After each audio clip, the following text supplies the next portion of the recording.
So hello and welcome back to the Computer Lab. So in today's video I'm going to be covering how to install the Raspberry Pi OS onto your Raspberry Pi. So this video is aimed at the beginners that are starting to use Raspberry Pi or just want to know a bit more on how they work and maybe looking at maybe doing a project with one of these devices. So I'm going to be first covering what you need to get going. So obviously you can see in my hand here I have got the Raspberry Pi which is the Pi 4 and it is the Model B with 2 gigabytes of RAM. So I'm going to be using that for this just to install the Raspberry Pi OS on. You're going to need a power supply, which is the official one which I've got.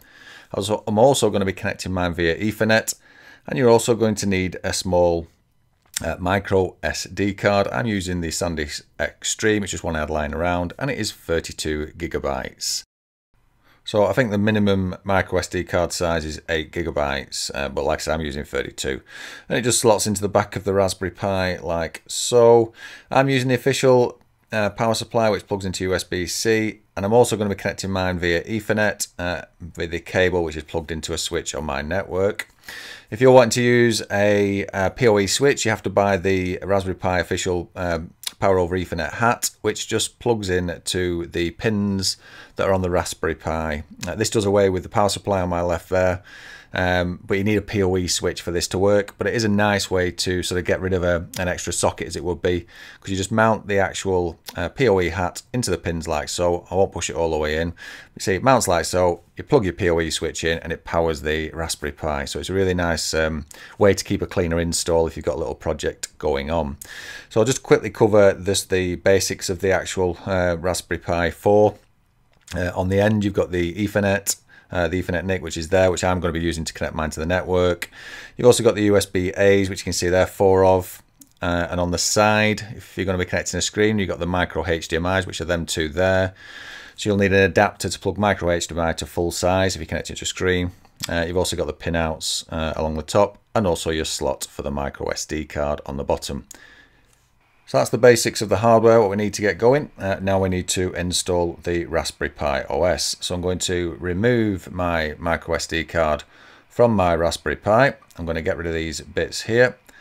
And I'm going to pull my laptop in with a card reader on the side. So I'm just going to insert my micro SD card into my card reader like so. I'm doing it on a Mac, so I'm using Mac OS, but it works just as well, the software, in Windows. Anytime that I install the software now, I just tend to use the Raspberry Pi official installer, but you can do it using something like Balena Etch or something like that.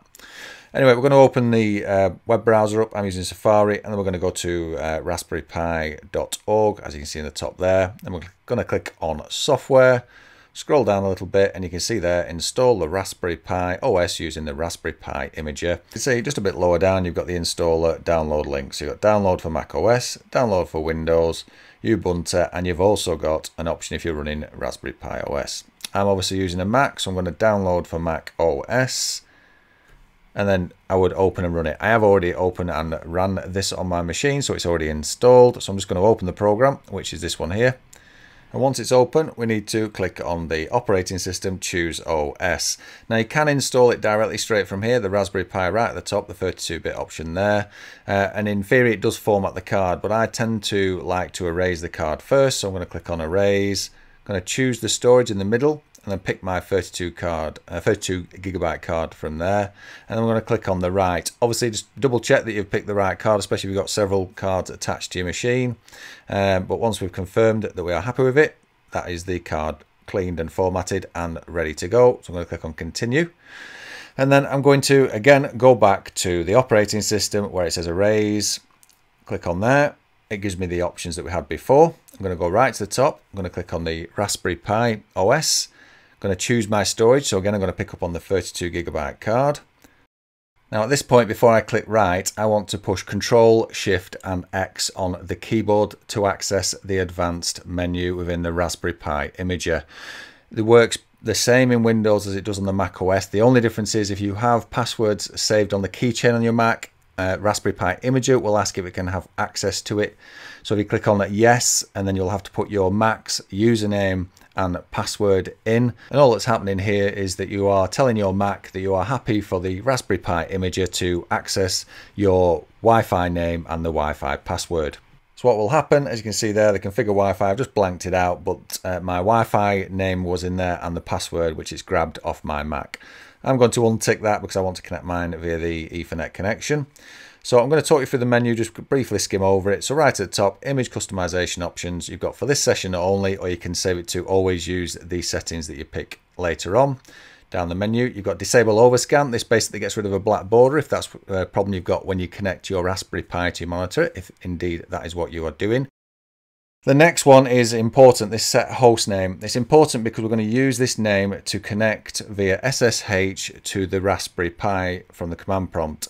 So if you've got multiple Raspberry Pis on your network, I would suggest renaming them maybe with a number at the end. So maybe Raspberry Pi underscore 1 to 10, depending on how many Pis you've got. So for example, this one could be number 4 or number 2, whichever one you want to do. I'm just going to leave it as Raspberry Pi.local because that's the only one I've got on my network. But it is important that you remember that name, write it down, because we will use that in a bit. Next thing, we need to enable SSH and then use a password for authentication. I'm just going to use 1234 for the case for this tutorial, but I would suggest you use a very strong password because you are connecting a device onto your network that can be accessed, especially if you start doing a project on it and using it for an Internet of Things on your Raspberry Pi. You can then set your local settings. I'm going to pick Europe, London because I'm in the UK. You can also pick your keyboard layout. And then right at the bottom, we've got the persistent settings. You can play the sound when finished if you really want, but leave the other two ticked so it ejects the media when finished. The main one for us is the host name and the SSH. Click on save. I can finally click on write to write the Raspberry Pi OS to the SD card. It double checks you and says, are you sure? Click on yes.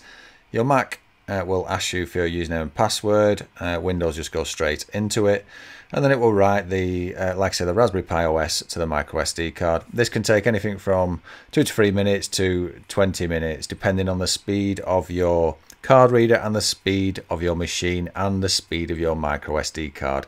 So there's a few things in the mix there which will make it slower or faster. But just so you've got a reference point, I think it takes my MacBook Pro 2019 machine about 2 minutes to complete this process. It first writes the files, as you can see on the screen. I've just speeded this section up, but it first writes the files, then it verifies the files, and as soon as it's done that, that is the Raspberry Pi OS installed on your micro SD card. So we can click on the continue button, and then we can finally get to popping the micro SD card into the Raspberry Pi. Because that is the Raspberry Pi OS now installed on that card. So on the Mac, on my card reader should I say, I just need to eject the micro SD card, pop it out like so, and I'm going to pop it into my Raspberry Pi. So I'm just going to get the laptop out of the way, and I'm just going to insert it into, obviously make sure the power's off on the Raspberry Pi. Don't do this live with any live or any power onto it.